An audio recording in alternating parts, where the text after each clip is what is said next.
don't take that one or two steps further to take a look at the prospects that the salespeople have on their lists to see, are they really targeting the right people? When we go through this targeting exercise with our clients, on average, 25% of anybody's prospect list, salesperson, rainmaker, business owner, 25% of that prospect list is filled with people who shouldn't be there. Think about the inefficiencies there. What a shame. Who has time to waste like that? Vern talked yesterday about laser focus when it comes to target, and I completely agree with that. You can start out with the people in the right geographic area, and then narrow that, put a filter in for the right industry or industry niche, put a filter on for the right level of decision maker, but then put some more filters on that. And then that's where you need to get really creative. Who needs you? Who can't live another day without you? What are the issues and challenges that these decision makers face that you can help them with, that they wouldn't want to wait another day to meet with you? So I'll give you an example. There's a client of ours who does process change consulting. So they're in one of these industries where none of the decision makers will ever get fired for hiring the market leader, like Accenture or Deloitte. Is anybody in an industry like that? Yeah, a lot of people. And so one of the things that we found when we started looking at his current clients and how they came to be was that every one of the decision makers who brought our client in for an initial meeting had previously won awards in their lives. So what we started to think that it's very possible that people who win awards are the champions within the organization. They're willing to step outside the box because they want this recognition, and they'll champion a new idea like bringing in an unknown. And when we did that, we added one more filter, so we got much more narrow, and we only targeted those decision makers who had previously won awards. When we did that, we found that the doors opened much faster and he was able to close a sale sooner. So my challenge to you is, what is that narrow criteria for you? Think really creatively when it comes to that, because the more narrow you can target, the more doors will open. If you target the right people, you will be working on business development and be successful a lot faster. Plank 2 is the right message. Now, there's a formula: language plus delivery equals outcome. What you say and how you say it determines the result. One of the biggest blind spots when it comes to message is that most people think that a marketing message is the same as a sales message, but that's not true. They're very different. The marketing message, the USP, the value proposition, is meant for the masses. It's on your website, it's in your marketing materials, that's exactly where it belongs. But that's not the same as the spoken word. The spoken word one-on-one to this decision maker and what is going to get you to move from point A to point B in your thinking. That's sales message. It's the spoken word, it's the email that gets one person or a couple of people to do something. It's not for the masses. And a lot of people get that one wrong. If you're down at the buffet later and you go up to somebody and they ask you what you do and you say what you do and that person says to you, "I can't believe I didn't meet you 6 months ago. When can we sit down and talk?" Your sales message is probably spot on if you're in a room full of people who are good prospects for you.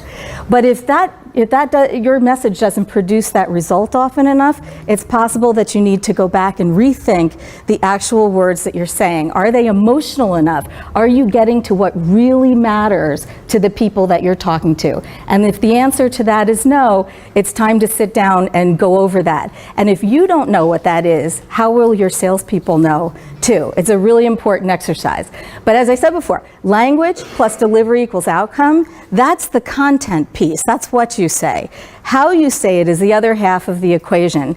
Take a listen to this real voicemail that someone left for me as the CEO of my company. Hi, my name is Michael, and I can reach at 98252. Just a little bit about myself. I work with Nashville here in the I work with my partner Eddie, and we represent a financial services company that offers insurance and related products and services. Okay.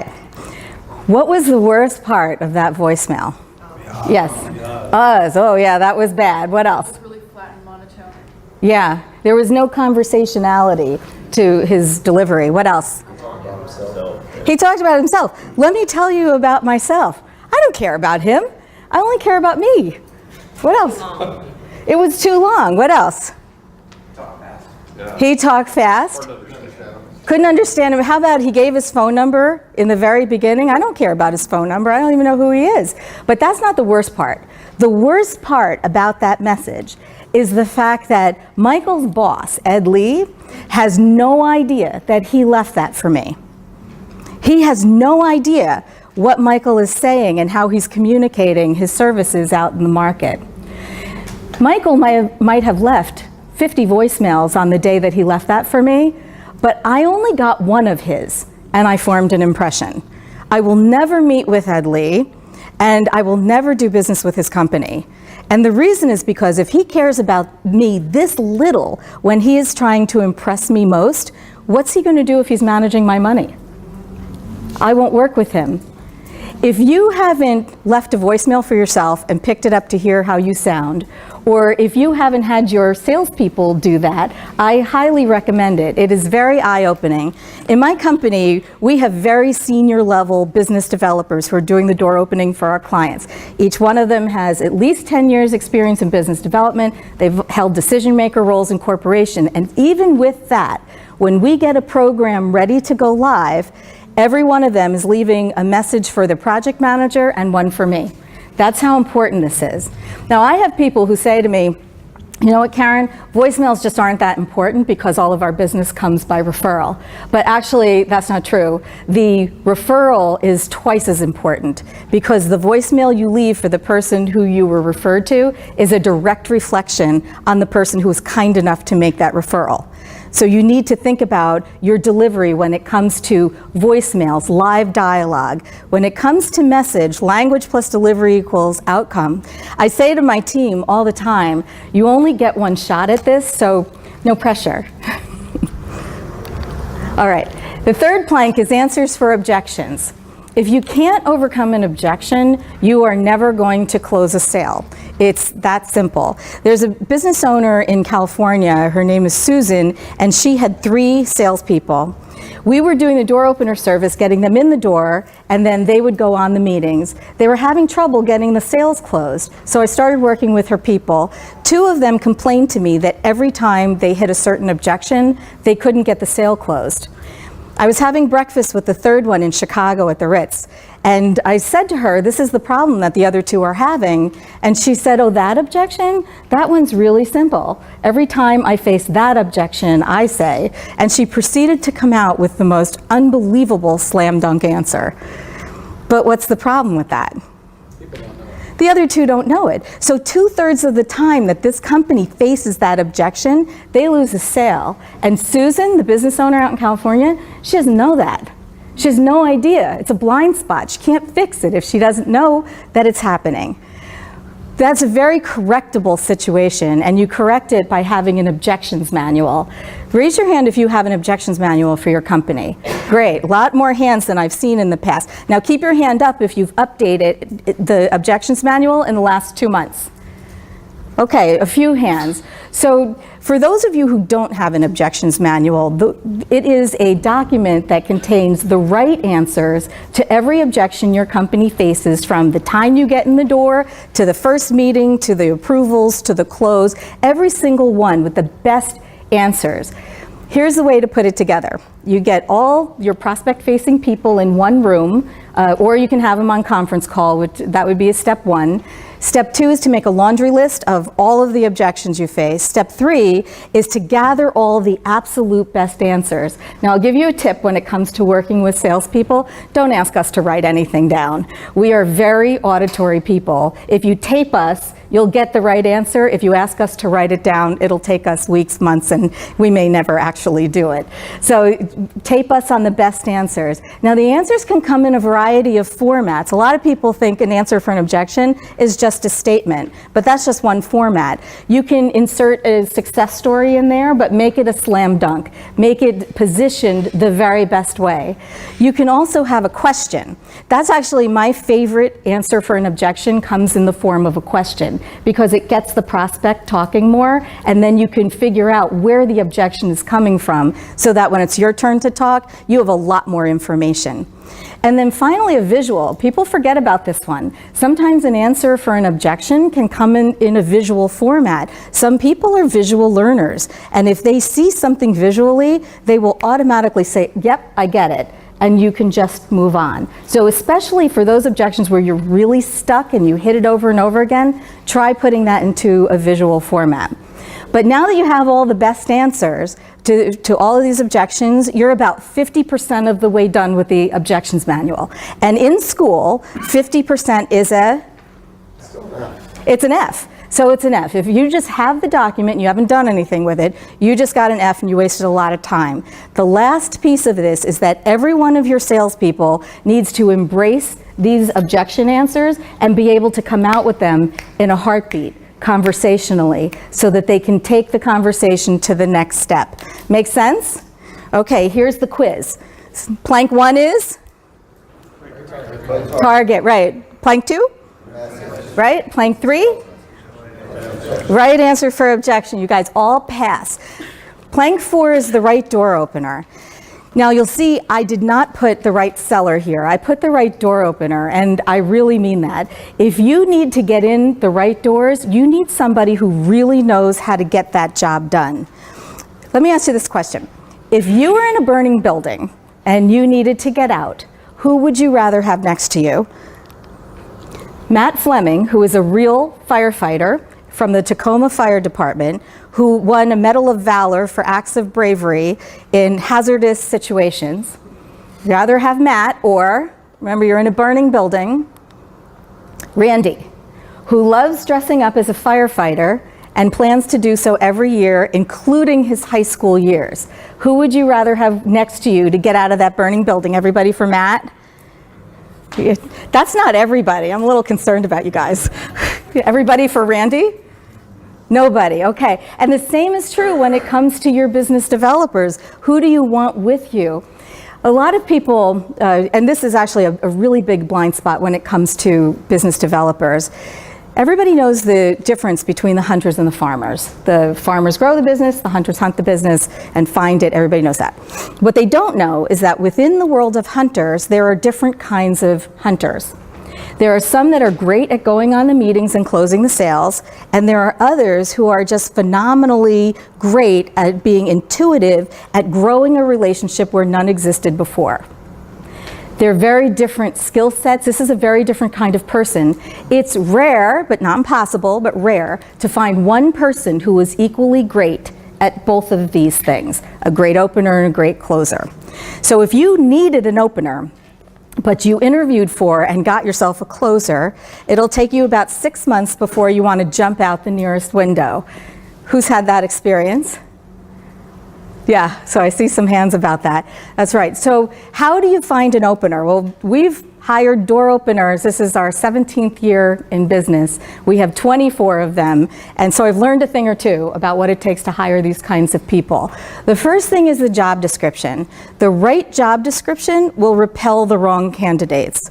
If you have a job description that says, for this job, you must love starting a territory from scratch. So creating relationships where none existed, and there will be no relationships handed to you for you to close a deal. Well, the people who love to love to close and they love to go on the meetings, they're going to pole vault over furniture to get away from a job description like that. And you'll be able to segment your openers. But then there's the interview questions too. There's a lot of them, but my favorite, the one I'll share with you today, is ask them to tell you about a time when they had to start a territory from scratch. What did you do first, second, third? What challenges did you face, and how did you overcome that? So it really helps if you know the answers to those questions, because salespeople, if they're worth their salt, they're going to find out what you want and they're going to tell you that they could give it to you. And they're really convincing. So how do you figure out the BS from what's real? And so some of our clients they'll interview for attitude, they'll interview for fit, and sometimes they'll ask us to be the interview for the BS.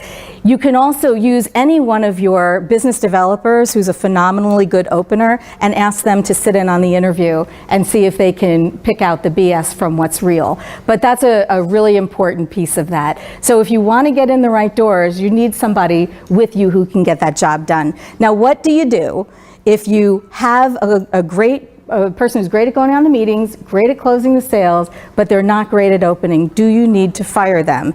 No, you don't need to fire them, but you do have to recognize the fact that throwing money at the problem is not a long-term solution. Yelling at somebody is not going to change the behavior. Threatening them, you're only going to get small, short blips of an increase, and then it's going to go right down like that. So one of the things that you can do is you can split the function, and you can have people who are great at going on the meetings and closing sales do just that, and then pull in somebody either from your team or from the outside who's phenomenally good at getting those doors open.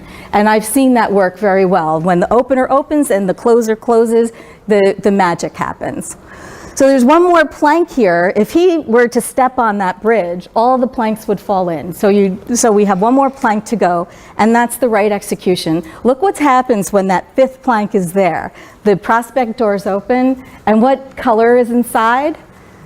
It's gold. There's gold in there. And it's very easy to get those doors open. So when you have these 5 planks and you get rid of your blind spots, the doors open, and it becomes much easier to have a predictable stream of new prospects that are good prospects coming into the top of your funnel. Quick question for you. When do you give up? What? Never. I agree. You never give up. Unless you have new information that leads you to believe that the prospect is no longer a good prospect, you don't ever give up. In the early days, long time ago, back when I was on the phones for my client, I was supporting a meeting planning company, and they were getting in with high-level international people in the pharmaceutical industry. So I had gotten them Schering-Plough and Gilead and Genzyme and AstraZeneca and Sanofi and Aventis before they were merged, but I couldn't get them into Merck. I had a great relationship with this lady Beata. I called her every so often. We had good conversation, but she said, you know what, Karen? I'm happy with my current vendors. Everything is fine. I tried every single possible angle you could think of. And Beata was just happy. And isn't that what everybody wants with their clients, is for them to be so happy that they wouldn't entertain meeting with anybody else? Well, that's how Beata felt. 2 years goes by, and I'm going down my list, and there's Beata's name again. And I think to myself, at what point do you just throw in the towel and say, this is not going to happen? But I'm a very methodical person, and I couldn't bring myself to pass by Beata's name that day. So I called her up, I got her, and she said, you know what, Karen, I'm glad you called. Things have changed. There are some things going on internally and some things with our vendors, and so it's time to come in for that meeting. My client got that meeting, and my client got that business, and they were the ones who orchestrated all the international meetings when Schering-Plough and Merck merged. Had I not made that phone call on that day, there wouldn't have been a meeting, there wouldn't have been any business, and somebody else would have gotten in. And the lesson here is hang in there, because your competition won't. There is a lot of dispute, actually, about who has delivered the next quote that I'm going to give you, but Thomas Edison is one of them, and I choose to believe it was him. Vision without execution is hallucination. So we talked about what it takes to get in the door, and we talked about where some of the common blind spots are. So what are you going to do now in order to increase your success ratio in getting these doors open? At this point, I'm going to bring Carl up, and he's going to show you how to double your revenue. You're ready. It would be customary to applaud for Karen. There's this. Thank you. For Karen, everyone. Oh, come on, you're taking this too seriously. Lighten up, it's afternoon, Friday afternoon.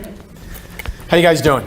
Very good. All right, awesome. Let me make sure I got this. Okay. Now, I love that slide with the helmet. So, how many of you have children? Okay. How many of you know children? How many of you have ever been a child? Okay, cool. All right, good. So this is for everybody. So my daughter comes up. I'm going to talk to you guys, and I'm going to lay out a sales funnel where we're going to do what's called segment your sales process. For those of you that got the book, this is chapter 2 in the book, and it's pages 44 through 48. So if you want to reference that, if you have it, that's where we're at, okay? But I'm going to show you 9 elements of any sales funnel, regardless of what business you're in, how it all happens. I'm going to lay out what each element is, and then I'm going to show you how you make a 10% improvement, just a very incremental improvement in each area, how it will double your revenue. By the way, would that be a useful tool to have something that'll double your revenue?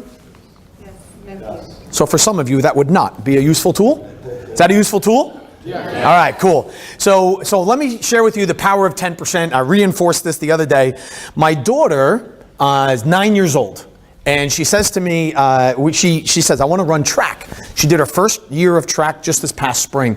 And we were like, wow, cool. She's very interested in this new sport. So we said to her, look, it's first year. My wife and I decided first year, just do it however she wants to do it. That's fine. So we say to her, you could pick out your track outfit, right? And so she goes and picks a pair of sneakers that are pink. They're not like track sneakers or anything, mind you. All the other girls are running in like the spikes, and she's got these really good-looking pink sneakers. She's got these yoga pants that match the pink sneakers, and I must tell you, she did a nice job on the sunglasses. Like, she looks like a track athlete. None of it is for track, but she was psyched about it. So she goes out, and she has a really good year, I thought, very successful year. And in the last meet, it was the county meet where the top runners came together. She was, again, it goes 9, 10, 11, 12, 13, 14. So they put all the 9 through 12-year-olds together, 13 through 16. So my daughter, in her coolest outfit is doing the 100-meter dash and the 200-meter dash. Well, guess what? She, against girls that are trained, have instruction, wearing the right proper gear, she comes in second.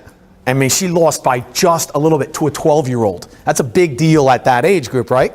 So, so Vanya loses that by just a bit. So you could tell, she got that competitive drive. She's a little ticked off. Well, she actually won the 200 meters. She beat 5 other girls, ages not, that were all older than her. And again, she doesn't have any of the right equipment. So a couple months later, she's like, Dad, I want to run in the Olympics. And I was like, all right, we think big. I like that. And then she says to me, she goes, Dad, am I good? Have any of your kids ever now look, if you're like most parents, I think my kids are brilliant, smart, handsome, charming, funny. It's got nothing to do with their behavior, because I'd have a totally different thinking of my children. But, I'm thinking like, wow, okay, so you won the county meet, but that's like a long way from the Olympics, or so I thought. So I say to her, I said, well, what was your time? And she goes, well, my best time in the county meet was 15.6 seconds in the 100 meters. So is that good? Yes. By the way, is that good? Yes, it's good. And actually, most of us couldn't run it, but at 9, is that good? Actually, as a 9-year-old, that's good. I wasn't really sure, but I'm like, there's good as a 9-year-old in Morris County, New Jersey, and then there's the Olympics. So I said to her, let's go on the 2012 London Olympic website, and what were the 100-meter results for the women? Let's find out how good is good. Well, guess what? If my daughter took 10% off of her time between now and whatever age you could be an Olympian, she would actually be faster than 3 Olympians. She would have actually outrun 3 Olympians. She's like, Dad, that's great. I can run for the United States in the Olympics. And I said, you would be an Olympian in Micronesia, Yemen, and then Afghanistan. Right? And she's like, I'll take it, at this age, right? So, and then she's like, well, yeah, but how well would I, but will I win? And can I run for the U.S.? And I'm like, well, the U.S. has 4 of the top 6 runners in the world, But guess what? If my daughter improved her score 10% from there, meaning she would be around, 15 and a half to 14, just under 13, she would have come in 25th. In the London Olympics. Now she's 9. 10% more. Now I don't know if she's going to do it or not. I don't even know if it's her goal, but I'm thinking as her dad, I'm like, whew, Let's just hang with the county stuff. But she's actually 10% and 10% from running at the same pace as an Olympian. Okay? Now, why, if you've ever watched any sort of track meet, does the winner win by a lot? Not in those instances. You know what separates, since I've done all the research, you know what separates the fastest woman in the world right now and the 12th fastest runner in the world? What's the difference in time? Yeah, 1 second. You would be the fastest in the world, or you wouldn't even make the team in 1 second. By the way, it's in the mid 11s, so it's about 10%. So what we're going to talk about today, I'm going to show you, you're going to get all the numbers, you'll see how to just plug your funnel right into it. But the point, a lot of the pushback we get is like, well, yeah, I already do that pretty good. Well, yeah, my daughter was pretty good in the 100 and she lost. And I could be pretty good in the Olympics and not even place. Or I could be just that 10% better and I could hold the world record. Does that make sense? Sales is the same thing. If I do a tiny bit better than you, guess what? I'm going to win the sale.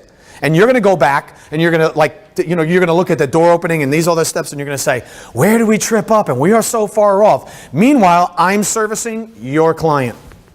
Okay? So this is just about taking what you already do well, we want to be a 10% better. But what I'm going to talk to you about now is segmenting, or actually micro-segmenting your sales process. So here we go. Okay. So here is the elements of a typical sales funnel. See, it says process step right there, and here are your 9 steps. Okay. The way we use these a lot with our clients, and I was asked to. I was just going to meet one of my clients at a conference that they were speaking at, and while he was on stage talking to his association as to why his business is growing, he couldn't really explain this, so he said, "Oh well, my advisor's here. Hey Carl, why don't you come up and explain it?" And I was like food in my mouth, like, huh? So I went up and I had to do this, but it was interesting, the response. Now, one thing, this is an actual client, this is an actual business, but don't take the numbers too literally. Yours is going to be slightly different. Your numbers are going to be different. You might say, well, wait, what are they doing to get 100 leads and only 50 conversations? That's just one example, and you guys are so different in your businesses, but these elements happen no matter what kind of business you're in. And I'll walk you through what each of the steps means and then what does 10% and 10% look like and how you'll double. The reality though is, whether you're an online business and people click on your website or go to your landing page, or you quick chat or instant chat with them, or you have a retail establishment and people just come to the cashier and they're making a transaction, these elements will happen. They'll more than likely happen in this sequence. And what we want to do is, you want to take your sales funnel, match it to these 9, define for you, script for you what the 9 are, and then our job is, let's just make it 10% better. Okay? How many of you have a sales process map? You've mapped out your sales processes, you got a step, all right, oh, excellent, all right. And you have the narratives that go with it, excellent. If you've got that, that's a great start. Take that even further. What we find, here's a blind spot. You might look at like 3, someone said this in the last session. Well, I already do kind of like 3, 4, 5, and 6 at once, so I'll just start at 7. No. Nope, that would be the mistake. The smaller you can break it down and the smaller you can make the improvements, the better chance that this will work for you to help accelerate results, okay? So let's just say you start out, this is MVP planning. That's our terminology for strategic planning, okay? Oh, by the way, I had the heat increased. Are you feeling it? Yeah. Good. Yeah. You're welcome. Anyway, so your strategic planning is your plan to differentiate, define your niche, your ideal client or target, and how to exert your authority in your niche. You don't want to be saying the same thing as everyone else. You want to stand above and you want to stand apart. Okay?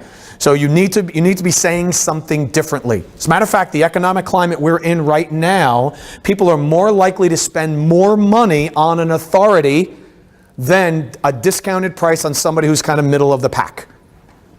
Okay? People have one shot with their money right now. They'll spend more if you can prove why you're different and better. Does that make sense?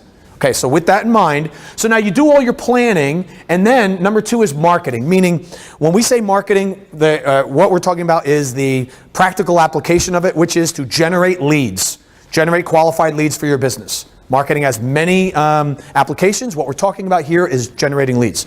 So we suggest you have at least 5 simultaneous lead generation systems going at the same time. Okay? So yes, I meant you now have to get up on Friday morning at 7 o'clock, put the suit or whatever on, and schlep out to that networking event or go do that trade show, even though your online leads generation systems or your inbound marketing is killing it. That's exactly what I'm saying. Why? Because Google might change their algorithm, which they only do 1.4 times every day. They change the algorithm 400 times a year. Okay, and if you just don't want to have all of your lead generation eggs in any one basket. Does that make sense? So you want 5. If you're thinking like, we're not anywhere near that, that's a blind spot. As I'm going through this, just take some notes down. What else can we be doing in lead generation? Okay, because in any funnel, you're going to have to come up with your own numbers. How many leads does it take to get to this, to get to that, to get to this, to get approval, and then get a close? You might not know that now. Okay, so, but to start, let's at least have 5 lead generation systems running simultaneously. Okay with that? Some of you are not okay with that. Are you okay with that? Yes. All right. At this heat, I just got to check to make sure you're still conscious. Okay. We have actually requested it to be cooler, but it ain't going to happen. Okay, so let's imagine for a moment now your marketing generates a lead. And here's how we define a lead. Somebody just shows up and says, I'm interested. Okay, if you own a retail establishment, they just walked in the door, they're standing in your showroom now, and nobody's talked to them yet. They have just demonstrated interest. Or they went to the homepage of your website. Or they may have even clicked through and gone to your landing page. Or you sent them an email and they clicked on the button. I want to learn more. You haven't talked to them yet. There's been no conversation, but they just expressed interest. Make sense? Okay? Everybody good? Okay. So now, not all the leads you generate you're going to actually end up speaking with. Right? There's a few of you, I've noticed it, and I've done it too. I think I'm at nerve, I'm going to go to a breakout session. I walk in, I'm like, nah, maybe not. And I go to another one. Right? So the marketing generated the lead. I walked through the door, but I decided, nah, I'm not going to stay. I'll go to the next one. Right? So my lead didn't convert into a conversation. Does that make sense? Right? So anything along the way in this process can trip you up. So we want to maximize each step in the process. Okay, so our lead turns into what we hope is a conversation or an offer. Now, when I say offer, it means you will be discussing your offerings. What is it you have to offer to sell? So in other words, that phone message was Karen's first intersection, if you will, or conversation with that company. Right? The first time somebody goes on your website and your live chat person comes on and types in and says, "Hi, I'm Joe. How can I help you today?" And it's got the picture of the mythical Joe or the Joanne or whomever. That is your first conversation with the person. Now, if you're saying, well, that's not really a conversation, that's part of your problem. Okay? It's a conversation first. Or on your website, you have an auto-load video that says, did you know that 47% of all people that come to this site don't have blah? That's a marketing message, right? So we have a whole chapter on your messaging sucks, and here's why. Because the second they get to your website, you now need to sell them, no longer marketing. Google was your marketing partner. They got them to your website. Now you need to have a conversation.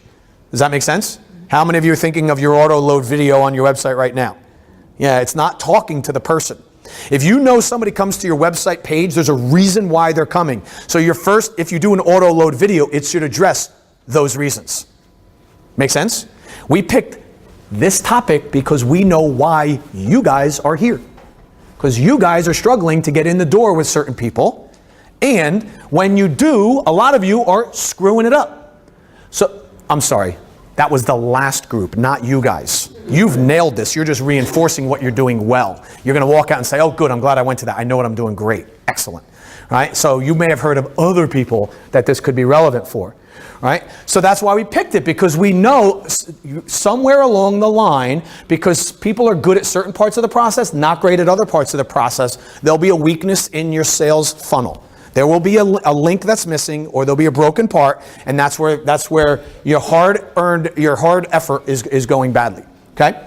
So after the conversation, we then qualify. Are they qualified to purchase? Or do they hit our ideal target market, right? My son is a big fan of Corvettes. Loves them. He's great. Problem, he's 16, doesn't have a license, and has no money. But he'll hit your website 10 times in a day if you sell that stuff. Okay?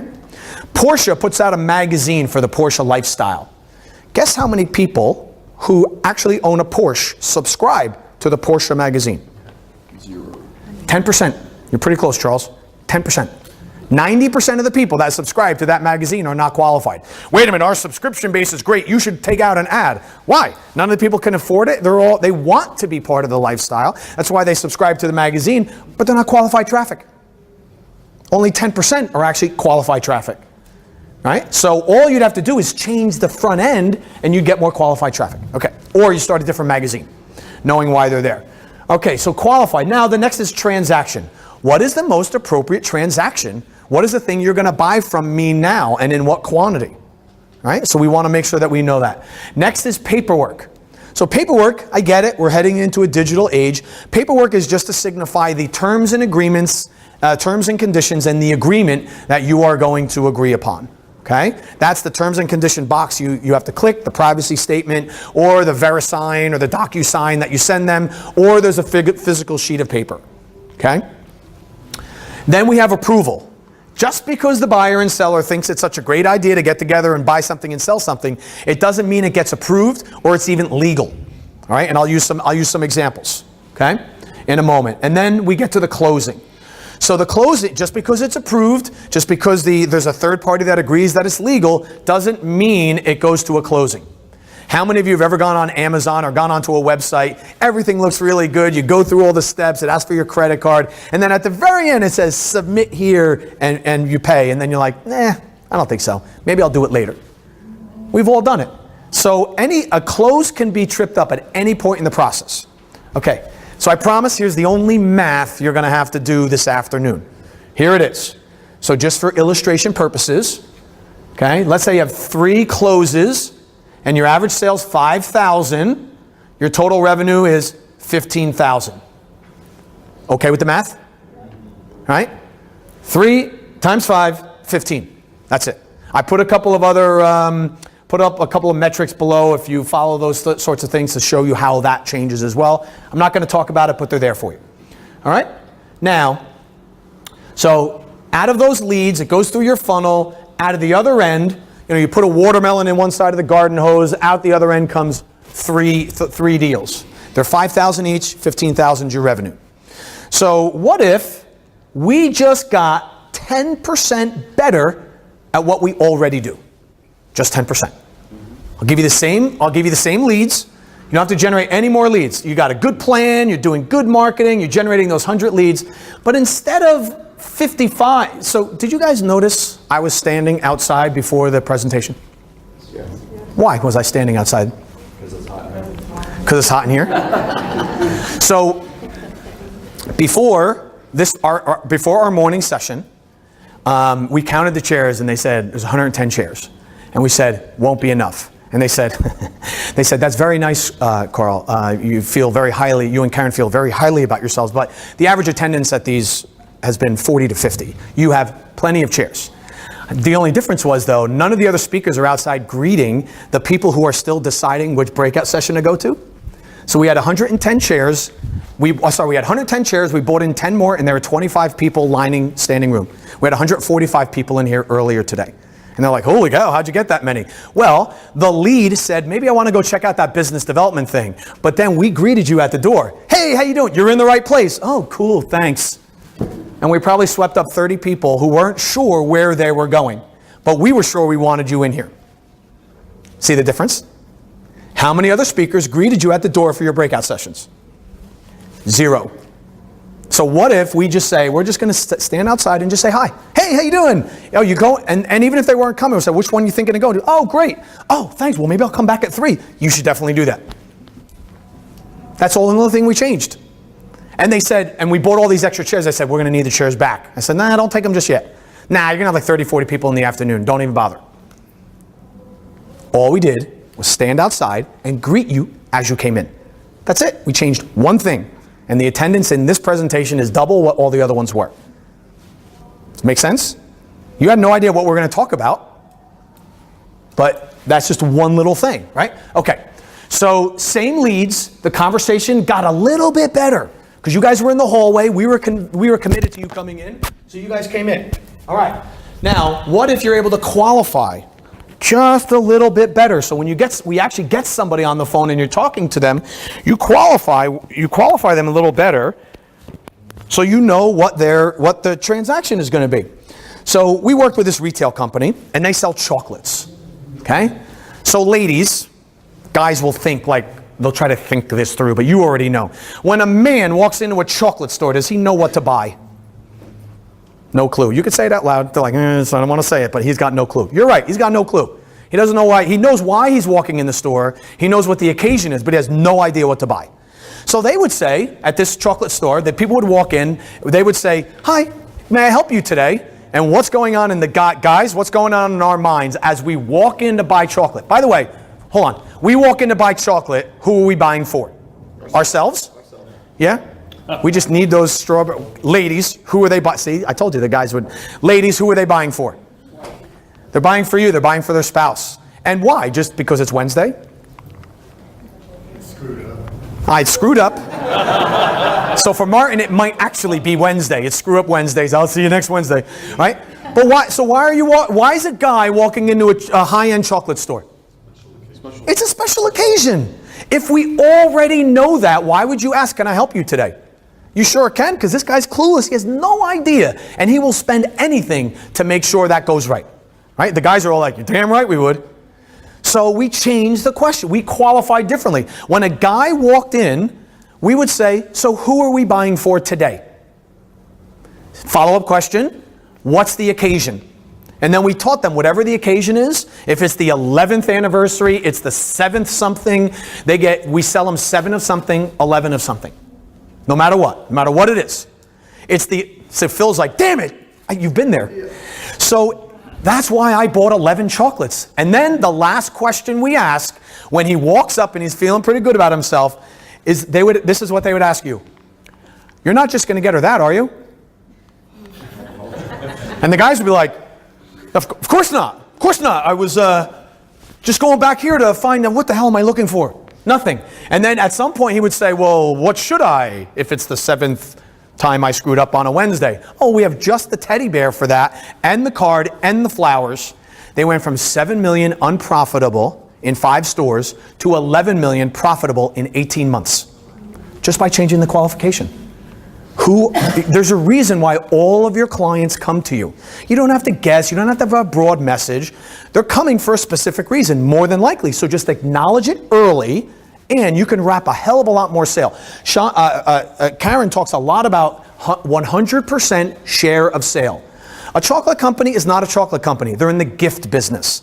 This guy's shopping for gifts. He wants to come home, be the hero because he got the right gift. So if he gets a box of chocolates, at some point, it's going to hit him. Even Martin knows this. Some point, it's going to hit him. He's like, wait a minute. I can't walk in with just chocolates. I should have gotten a card. I should have gotten something else. And at some point, he's going to spend the rest of his gift money somewhere else. Unless somebody just says, you're not going to just get her that, are you? And then you can sell him a whole bunch of crap. Make sense? The guys all know. We're like, you're darn right. I'll do that in a second. Okay? So we qualify slightly different. So what happens if we get 10%? We qualify them, instead of 60% of them, we get 66. Instead of, one transact, we get a little bit higher share of sale. So it goes to 88%. Okay? Now, it comes to paperwork. Any attorneys in the room? One? Okay, let me ask you a question. If I had a deal that I wanted, some real estate deal, contract, terms, whatever, if I said to you, can you please write the contract in such a way that this deal never goes through? Do you know how to write that contract? Every attorney knows how to do it. You're brilliant at it.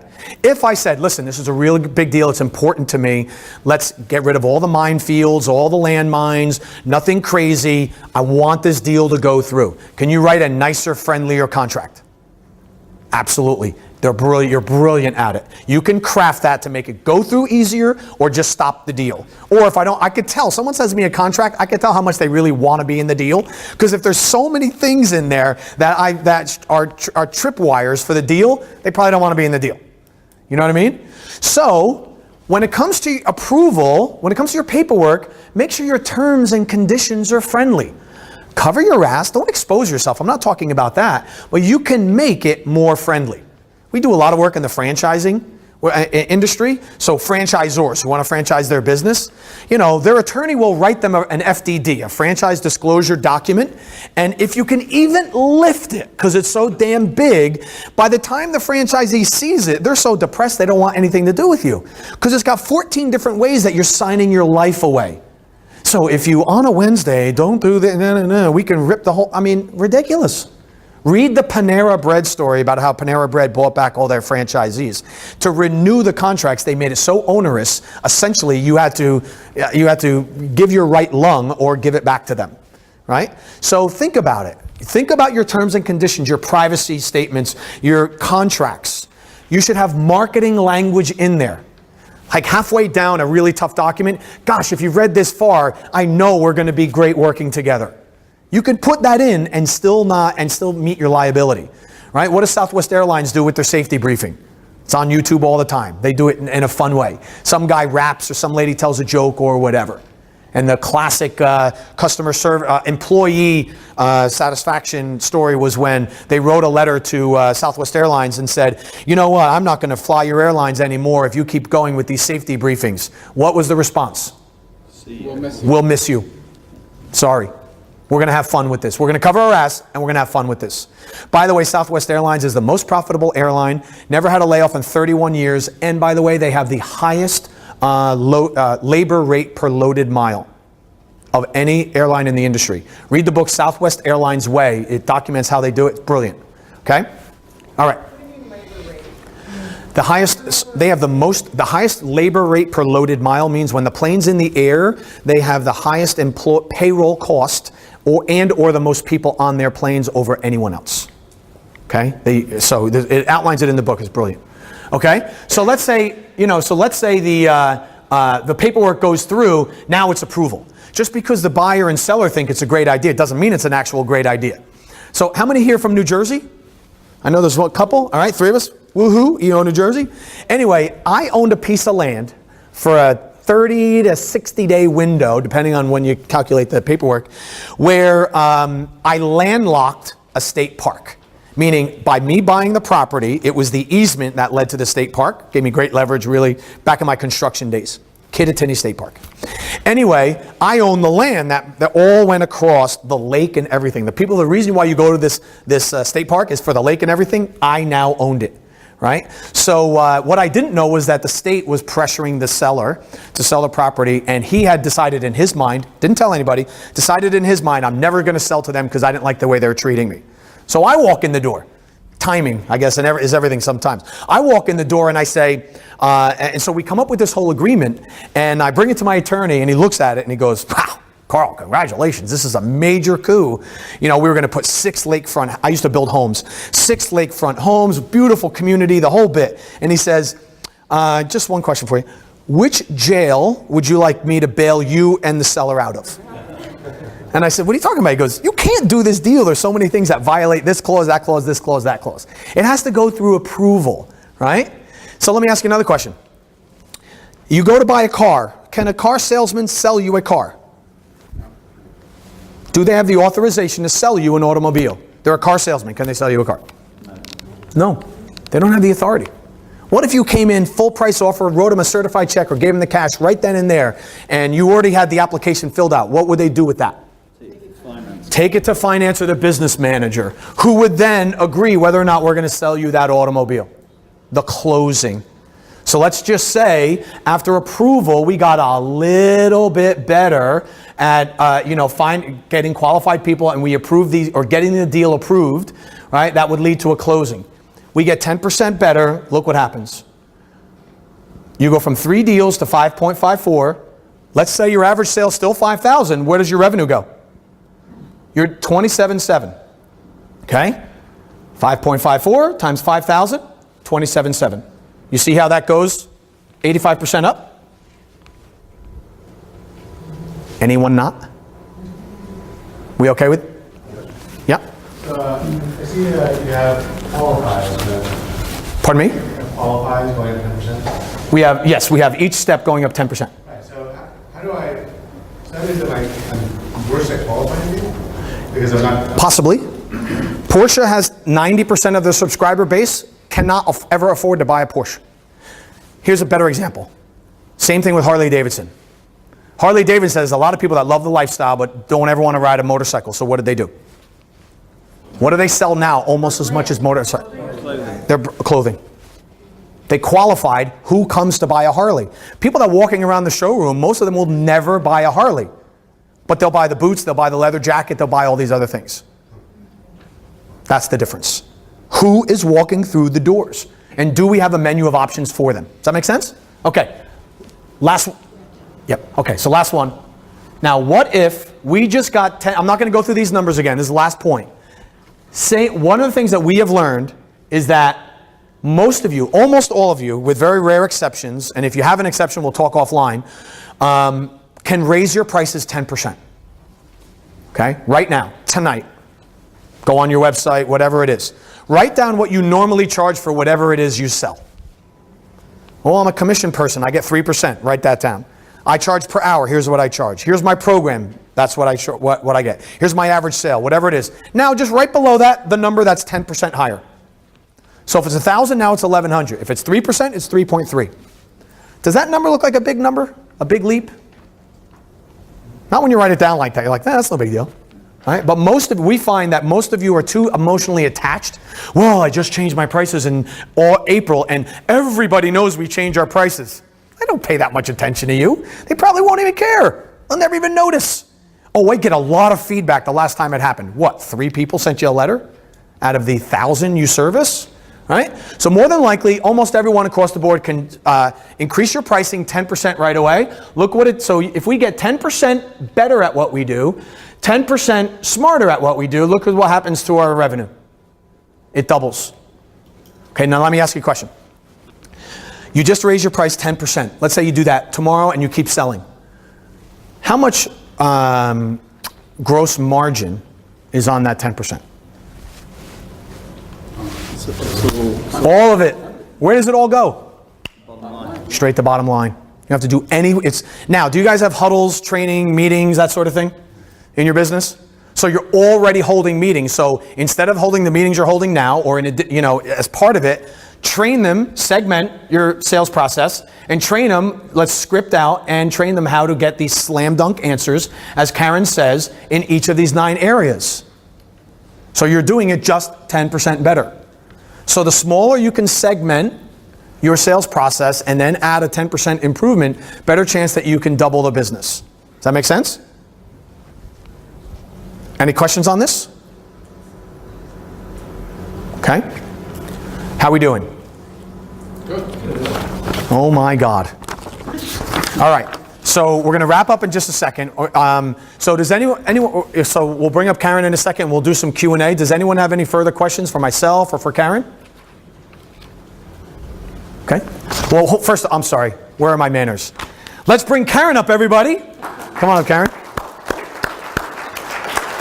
How about a hand for Carl? Well, thank you. I know we're at the end of the presentation, so we'll take one, and then we have one gift to give you guys before you go. What's the question? Government contracting. I'll take it offline. There's a way to do it. Okay? All right. So anyone who's in a highly regulated area, you do requests for proposals, government contracting, see us afterwards. I'll show you how to do it. Okay. Now our gift. The second page of your feedback form is our gift. Thank you for handling that question so elegantly on that one, Karen. She did her best. She's really good. Anyway, so, well, thank you. You did get the applause for sure. And so I know Nerv is going to send you a feedback form and a link. And if number one, if you'd like to give us some feedback on the presentation, by all means, please do that. And we'll pass it along to the Nerv committee. Number two, Karen and I give presentations and trainings on these various topics. So if any of that resonates with you, you could certainly let us know and we'll follow up with you. Number three is our gift, though. So if you're looking at what the 5 planks of business door opening that Karen mentioned, or these 9 elements, you're looking looking to figure out how to implement this in your business, or you just like a free an analysis of your sales funnel and your business development processes, we typically do that, and it's $1,500. But anyone who comes to one of our presentations, we give it at no cost. So I'm sorry, so we give it at no cost. You're welcome. So anyway, we just committed today to 400 hours of free consulting. So anyway, so if on any level you'd like to meet with myself or Karen or both of us, just make a note of it on the bottom. Leave the form with us up front. We'd be happy to answer any other questions that you might have. And we've got the next seminars coming up at 4:30 downstairs to finish off the day. So thanks for coming, and really appreciate it, and hope this was valuable for you.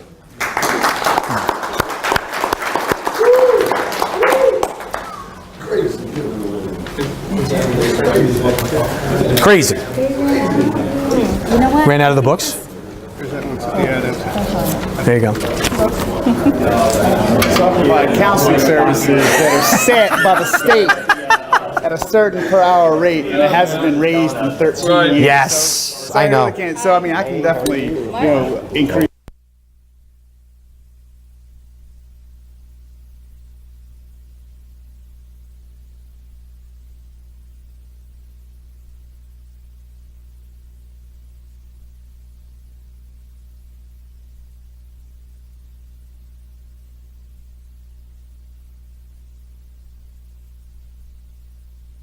And there's a lot of doctors that fall under that, private practice.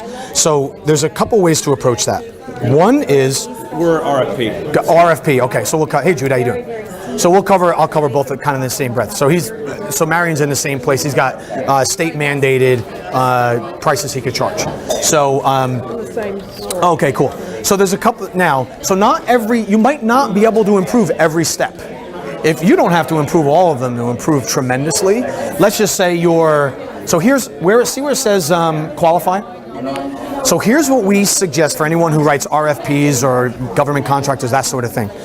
Whenever we always suggest that you put an addendum in your RFP. And when you guys read an RFP, can you tell what level of employee or subject matter expert has written it? I know I can. When I read an RFP, I'm like, I know who wrote this thing. And most of the time, the organization has not addressed its actual problem in the RFP. They're asking for certain activity, right? Okay. So what we suggest that you do is submit the RFP as you normally would, and then put an addendum in it. And the addendum just says, hey, listen, I just wanted to let you know, take this for future use, but essentially say, we did an analysis of your RFP, we did some research on the